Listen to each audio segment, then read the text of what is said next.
자, 중급 재무회계 9주차 원격 강의 제2강을 시작하겠습니다.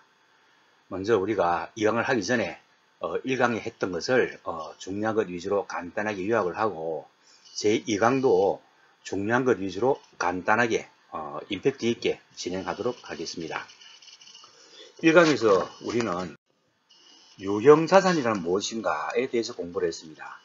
우리 교재를 보면 일반적으로 유형자산은 토지나 건물, 기계장치, 차량 운반구, 비품 등과 같이 한 회계기간, 즉 1년을 초과해서 영업 또는 생산활동을 위하여 사용할 것으로 예상되는 자산을 말한다 라고 했습니다. 그리고 교재 142페이지를 보면 이러한 유형자산의 회계처리는 어떻게 하는가 하는 부분인데, 유형자산의 회계처리는 크게 4가지 항목으로 정리할 수 있다라고 얘기했습니다. 크게 나눠보면 인식, 다음에 측정, 인식 시점 이후의 측정, 그리고 제거, 요 4가지를 항목으로 정리할 수가 있다라고 했고, 인식이란 것은 유형자산을 취득해서 장부상에 기록하거나 재무제표 상에 표시하는 것을 의미하므로 언제 인식해야 할지 또는 재무제표의 본문에 나타내어야 할지를 판단하는 것, 그것을 갖다가 인식이라고 한다. 따라서 인식은 자산, 부채, 자본 등 재무제표 요소의 정의에 부합하면서 인식 기준을 충족하는 항목을 재무상태표나 포괄손익계산서에 반영하는 과정을 말한다 라고 했습니다.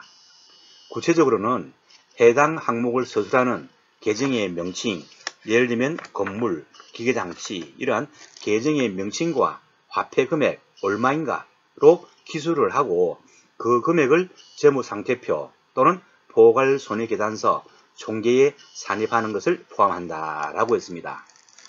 다음 4가지 항목 중에서 두 번째, 인식 시점의 측정, 그죠? 인식과 동시에 이 유형자산은, 우리 기업의 유형자산은 얼마의 금액으로 우리가 장부상에 표시를 해야 될지 하는 그런 부분입니다. 그리고 장부상에 표시를 하고 난 뒤에 인식 시점 이후에 측정은 또 어떻게 하는가? 유형자산을 장부상에 기록하고 난 뒤에 최초로 측정된 금액을 수정하거나 조정하게 될 경우가 있습니다. 이럴 때는 얼마의 금액으로 나타내 주어야 할지, 이런 것을 인식 시점 이후의 측정이라고 했습니다. 예를 들면 건물에 냉난방 시설을 했다, 또 엘리베이터를 설치했다, 이러면 건물의 가치가 변화가 되죠. 이런 경우에는 인식 시점 이후의 측정, 여기에 해당되는 것이죠. 그리고 인식 시점 이후의 측정을 할 때 우리는 자본적 지출이냐 수익적 지출이냐 하는 것을 구분할 수 있어야 된다라고 얘기했습니다. 그리고 4가지 항목 중에 마지막 부분, 제거, 이 부분은 인식하는 것, 인식과는 반대되는 개념이고, 유형자산의 처분, 우리가 기계장치 판매해서 없어진다, 그죠? 그런 유형자산의 처분 또는 사용 등에 따라서 유형자산을 장부상에서 언제부터 표시를 하지 말아야 될지, 이런 부분을 제거라고 한다라고 했습니다.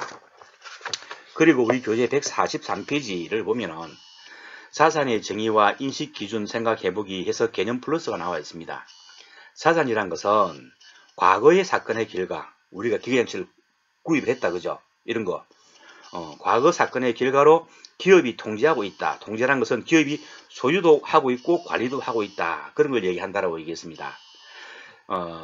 소유도 하고 관리도 하는 통제를 하고 있으면서 미래의 경제적 효익이 유입될 것으로 기대되는 자원을 자산이라고 한다라고 얘기했습니다. 그리고 여기서 미래 경제적 효익이란 것은 미래에 우리가 제품을 생산해서 판매를 하고 난 뒤에는 매출액이 발생되고 우리 기업의 수익이 창출되는데 기여를 할 수 있는 것, 이것을 자산이라고 한다라는 얘기입니다.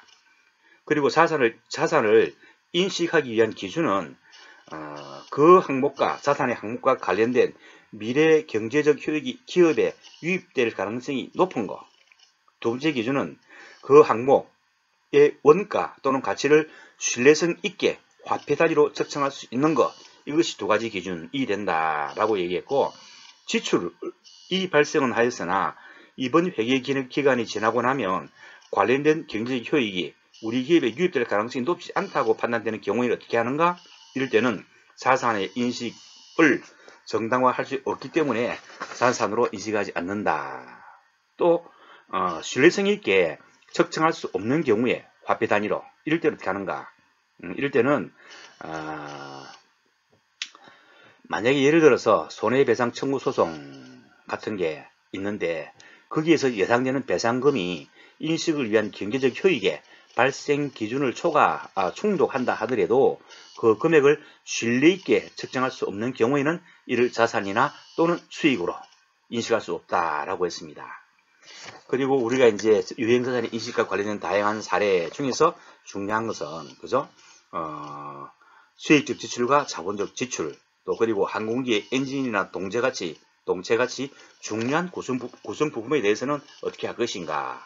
이런 경우에는 구성요소 접근법이라고 해서 여기에 따라서 비행기 동체라든지 또는 엔진 이런 거 금액의 비중이 높고 중요한 거 중요한 구성 부품 이런 경우에는 별도의 그 감가상각 방법으로 감가상각비를 처리해서 구분 표시하기도 한다라고 얘기했습니다. 자, 그러면 우리가 제2강은 교재 146페이지 제3절 원가 모형에 의한 인식 시점의 측정부터 하도록 하겠습니다. 제가 방금 한 번 더 요약해서 정리를 한 부분은요. 우리가 지금 공부하는 부분이 개념을 알면 쉬운 재무회계입니다. 아주 중요한 자산에 대한 그리고 유형자산에 대한 아주 중요한 개념이기 때문에 제가 이 강에서 다시 한번 여러분들에게 요약해서 설명을 하는 부분입니다. 참고하시고요. 자, 여기서 우리가 원가 모형이라는 용어가 나옵니다. 이 원가 모형이라는 것은 장부상의 유형자산의 취득 원가에 의한 회계 연도 말 잔존 가치를 이야기하는 것이 원가 모형이라고 여러분들이 이해하시면 됩니다. 그리고 제6장에서 설명할 재평가 모형이란 것은 장부상의 취득원가와 공정가치, 다시 말해 시장가치가 취득원가와 시장가치가 현격하게 차이가 날 경우에는 자산의 재평가를 통해서 재평가 가치를 반영한 재무제표를 작성하는 것. 그리고 재무회계, 이것은 재무회계의 근본적 질적 특성인 회계정보의 이용자들에게 보다 유용한 정보를 제공하기 위해서 회계 처리를 하는 것을 말한다 라고 할 수 있습니다. 여기서 여러분들은 원가 모형이 무엇이다? 그 다음에 재평가 모형이 어떤 것이다? 하는 두 가지에 대해서 여러분들은 또 용어를 갖다가 이해하고 있어야 됩니다. 자, 우리가 지금 하는 부분은요. 원가 모형입니다. 원가 모형과 재평가 모형이 있는데 원가 모형 무엇인가? 자, 우리 KFRS에 보면요. 인식을 하는 유형자산은 원가로 측정한다 라고 되어 있습니다. 참고를 하시고요. 일반적으로 비유동자산 가운데서 가장 비중이 큰 유형자산은 일반적으로 최초 취득한 시점에서는 취득원가로 기록하고 기계장치나 건물과 같은 감가상각 대상 자산인 경우에는 매기, 매 회계연도 감가상각의 회계 처리를 한다.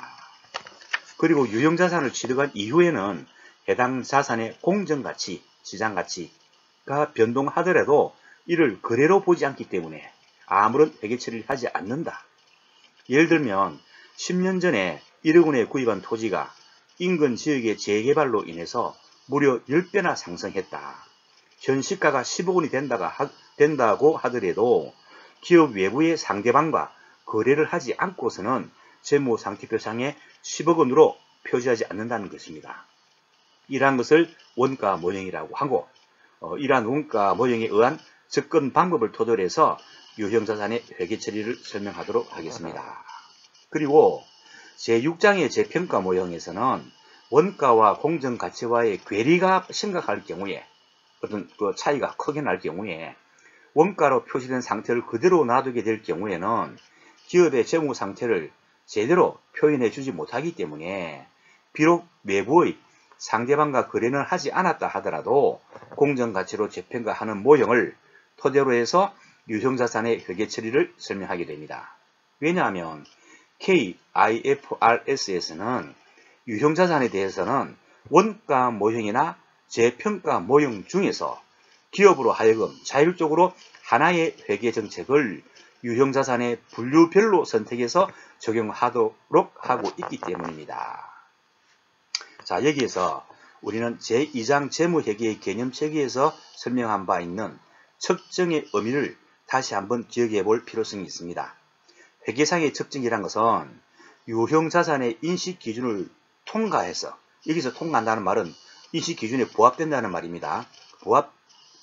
부합이 되어가지고 재무상태표 상에 나타내기로 한 경우에 얼마의 화폐 규모로 나타내야 할지를 결정하는 것을 측정이라고 한다라고 얘기를 했고, 측정 속성이 무엇이냐? 측정 속성. 화폐 금액을 결정하기 위해서 고려해야 하는 측정 대상, 예를 들면 토지면 토지, 건물이면 건물의 특성이 어떤 거를 특성으로 삼아서 그죠? 측정을 해야 되느냐 하는 것인데, 우리 교재에서는 147페이지 보면 개념 플러스에 연광굴비라는 것을 예를 들었습니다. 자, 여러분들 굴비를 살 때 또는 팔 때, 그죠? 팔 때는 그 측정 속성을 뭐로 해야 될까요? 무게로 할까? 크기로 할까? 따져보면 일반적으로는 크기로 합니다. 이 연광굴비의 전체 길이가 몇 cm냐에 따라서 상, 중, 하 가격이 결정된다는 얘기죠. 그래서 토지든 건물이든 기기장치든 이런 그 가진 항목의 대상의 특성이 무엇인가를 파악을 하고 측정하는 것, 그것을 갖다가 바로 측정 속성이라고 이해하면 됩니다. 그리고 한편으로 우리가 측정 속성으로서 화폐 금액이라 하더라도 취득 대가나 지불하거나 처분할 경우에 받게 될 대가 등 여러 가지 측정 기준을 적용할 수 있고, 이 또한 측정 속성의 선택에 관한 문제라고 할 수가 있습니다. 결국 유형자산에 대한 화폐 금액은 어떤 측정 속성을 선택하느냐에 따라서 달라지게 되므로 적절한 측정 속성을 선택하기 위한 지침은 우리가 제2장에서 설명한 개념 체계와 회계 기준에 준거할 수밖에 없습니다. 그래서 측정을 살펴보면요, 측정이라는 부분은 재무제표에 인식될 자산, 부채, 자본, 화폐 금액을 결정하는 과정이고, 유형자산의 원가는 인식 시점의 현금 가격 상당액이다. 따라서 즉 이거 얼마예요? 기기장치가 얼마 주고 샀어요? 하는 거, 그죠? 그렇게 물었을 때 금액으로 재무제표에 나타낸 것이다. 방금 설명한 내용과 관련해서는 제3장 자산부채의 평가와 공정가치에서 설명을 한 바가 있습니다. 자, 방금 한 부분을 한 번 더 정리를 하면요, 우리 KIFRS에서는 인식하는 유형자산은 원가로 측정한다 라고 정의가 내려져 있고, 유형자산을 최초로 취득한 시점에 취득원가로 장부상에 기록을 한다. 사실상 취득 시점의 취득원가라는 것은 그 시점의 공정가치, 즉 시장가치로 우리가 얼마 주고 샀기 때문에 그 시장가치로 취득했을 것으로 추정하기 때문에 그렇다. 그리고 감가상각 대상자산인 경우에는 매 회계연도마다 감가상각을 해야 한다. 그리고 해당 자산의 공정가치가 변동된다 하더라도 이 원칙에 따르면은, 이 정의에 따르면은 이를 그대로 보지 않기 때문에 추가적으로 회계치를 하지 않는 것을 원가 그대로, 장부상 금액 그대로 회계치를 하는 것을 원가 모형이라고 한다. 그리고 원가 모형과 비교되는 재평가 모형은 제6장에서 우리가 다루게 된다. 여기서는 재평가 모형이라는 것은 공정가치, 즉 시장가치로 유형자산을 회계 처리한다라고 되어 있습니다. 그리고 우리 KIFRS에서는 유형자산에 대해서는 원가 모형과 재평가 모형 중 기업이 자율적으로 선택, 적용하도록 해야 합니다. 말은 자율적이지만 실제로는 보다 유용한 회계 정보를 제공하기 위해서 그 준칙이나 원리에 의해서 결정을 해라 하는 얘기입니다. 자, 그 다음.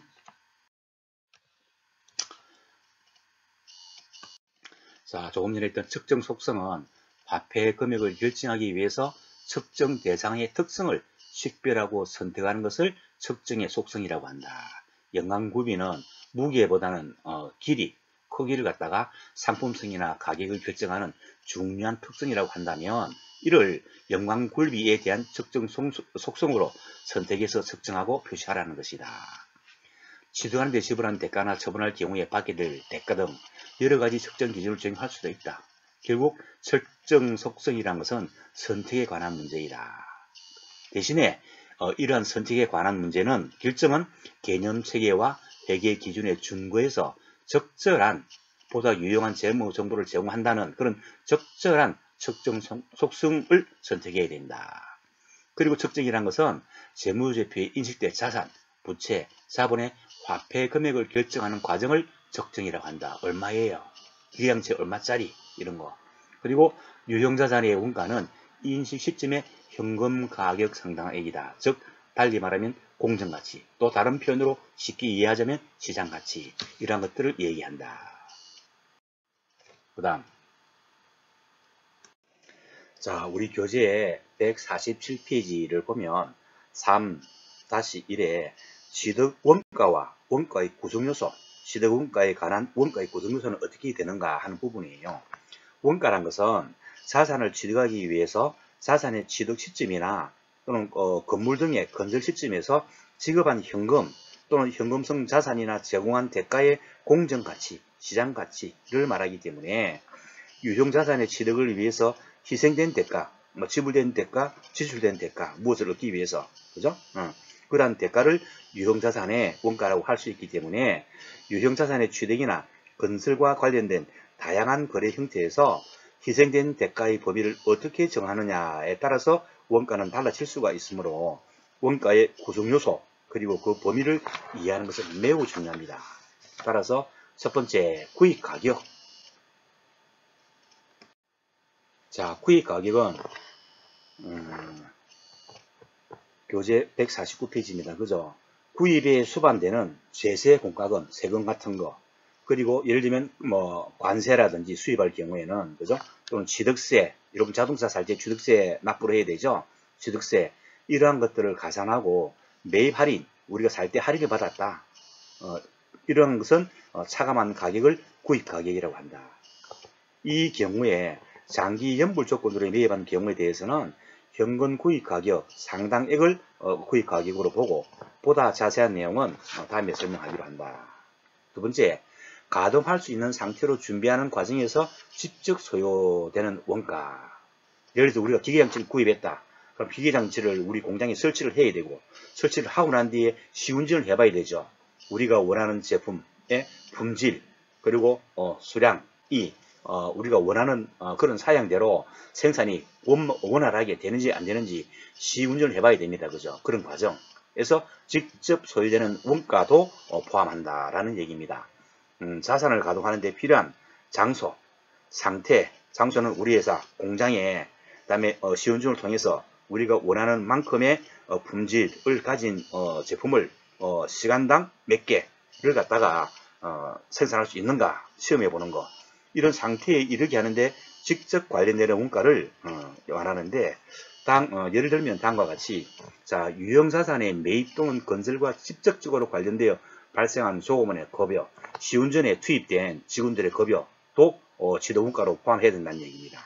그리고 취득장소 준비, 예를 들면 전기 배선을 해야 되고 또 때로는 그 물탱크를 설치해서 우리 기계장치에 물이 원활하게 공급되도록 해야 된다든지 이런 거, 그죠? 그걸 준비하는 원가, 또 취득 시점의 운송비, 우리 회사에 그 기계장치를 가지고 오는 운송비 및 지급 관련 원가, 그리고 설치 원가, 우리 공장에 설치하는 원가나 조립하는 원가, 그리고 유형자산이 정상적으로 작동되는지 여부를 시험하는 시운전 과정에서 발생하는 원가도 포함해야 된다. 그리고 전문가에게 이 기계장치의 어떤 특성을 잘 살려서 우리 직원들에게 교육을 좀 해달라고 부탁을 했으면 그런 전문가에게 지급하는 수수료도 원가에 포함해야 된다 하는 얘기입니다. 그 다음, 자, 방금 얘기했던 부분을 갖다가 가지고 교재 151페이지 예제를 통해서 간략하게 한번 풀어보도록 하겠습니다. 정엔테크 주식회사는 새로운 생산 라인을 도입했습니다. 이에 따라서 다음과 같은 비용이 발생했는데 새로운 생산 라인과 관련된 유형자산의 취득원가는 얼마인가 하는 얘기입니다. 자, 생산 라인 도입을 위한 공장 내부 수리비, 설치비죠. 포함되어야 되고 설치 장소의 준비 원가 조금 전에 포함된다 그랬죠. 당연히 기계장치의 구입 비용도 포함되어야 되고, 그 다음에 운송이나 지급 여기서 왜 최초 운송이라는 걸 했냐라고 하면요. 기계장치를 구입해서 우리 회사 공장에 설치하는 데까지 운송비를 이야기합니다. 우리가 우리 공장에 설치를 했다가 장소를 조금 이동하고 싶다. 그때는 취득원가로 포함하지 않고 그것은 비용으로 처리해야 됩니다. 그래서 최초 운송 및 직업 관련 비용은 취득원가에 포함해야 되고 기계 설치나 조립 비용도 포함해야 되고 최초로 시운전하는 그런 비용도 포함해야 된다. 그리고 기능이나 설치 평가에 관한 전문가의 수수료 이것도 포함해야 된다. 그리고 새로운 생산 라인의 홍보 비용 이것은 어떨까 여러분들? 홍보 비용은 판매를 하기 위해서 홍보하는 거죠. 따라서 이것은 포함하지 않습니다. 다음에 신제품의 소개 비용 신제품을 판매하기 위해서 판매를 위해서 하는 비용이죠. 이것도 판매비로서 취득원가에 포함하지 않는다.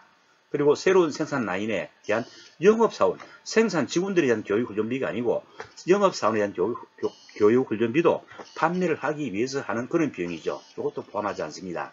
따라서 우리는 요 세 가지 8번, 9번, 10번은 우리 취득원가에 포함되지 않는다 하는 것을 간단한 예제를 통해서 그죠?